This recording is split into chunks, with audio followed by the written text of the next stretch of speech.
ইলিশ মাছটা তোমার ভালো হবে, পাওয়া যাবে না।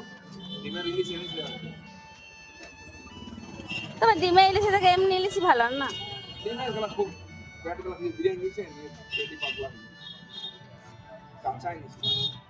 তো তোমরা দেখলে বাজারে আমি কি সুন্দর কাঁচা ইলিশ মাছ একটা কিনে নিয়ে এসেছি। এই তোমার 800 গ্রাম সাইজের ছিল। তো মাছের গায়ে হলুদ না করে আজকে মাছের গায়ে কাঁচা লঙ্কা ঘষে এই রান্নাটা আমি করেছি। আর এখন আমাকে পাতার জন্য চিন্তা করতে হয় না। বিলু আমাকে ওই রুপোলি কাগজ এনে দিচ্ছে। ওইটাকে কি বলে রুপোলি কাগজটাকে? আচ্ছা, ওইটা অ্যালুমিনিয়াম ফয়েল। তো অ্যালুমিনিয়াম ফয়েল পেপারে আমি কি করলাম, মাছগুলো তোমার কাঁচা লঙ্কা বাটা নুন সর্ষের তেল দিয়ে মাখিয়ে 1 ঘন্টা রেখে দিয়েছিলাম। তারপর ওই ফয়েল পেপারে মুড়ে পড়ে আর জলে সেদ্ধ করে নিলাম।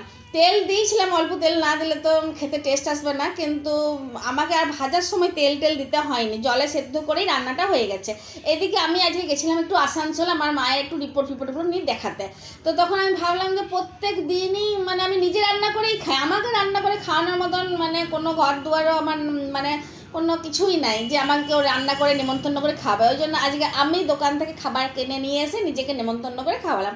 তো গঙ্গার হোটেল তো তোমরা সবাই জানো, তো গঙ্গা হোটেল থেকে ভেজ থালি দুটো নিয়ে নিয়েছিলাম।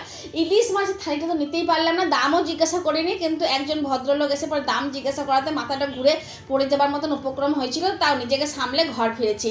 কত দাম বললো জানো? বললো 1 পিস হবে পদ্মার ইলিশ হবে, এই হবে ওই হবে, এত অনেক কিছু ফিরিস্তি দিয়ে বললো 750 টাকা।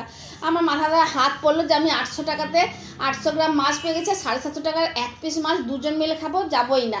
তো ভেজ থালি নিয়ে এসে দেখতেই পাচ্ছ কেমন থালা সাজিয়ে খেতে বসলাম। মাছটা কিন্তু কাঁচা লঙ্কা দিয়ে খেতে খুব ভালো হয়েছিল। চাইলে তোমরা ঘরে একদিন খেতে পারো, যদি আমি তো বলতে পারি না যে খাও খাও খাও, তোমাদের মন। তো আমার তো খেতে, তাহলে তোমাদের যদি আমার এই রান্না বান্নাগুলো লোভনীয় লাগে তাহলে একদিন রান্না করে অবশ্যই খাও। ভালো লাগলে একটা লাইক শেয়ার কমেন্ট করে দিও। আজকে আসি, ধন্যবাদ।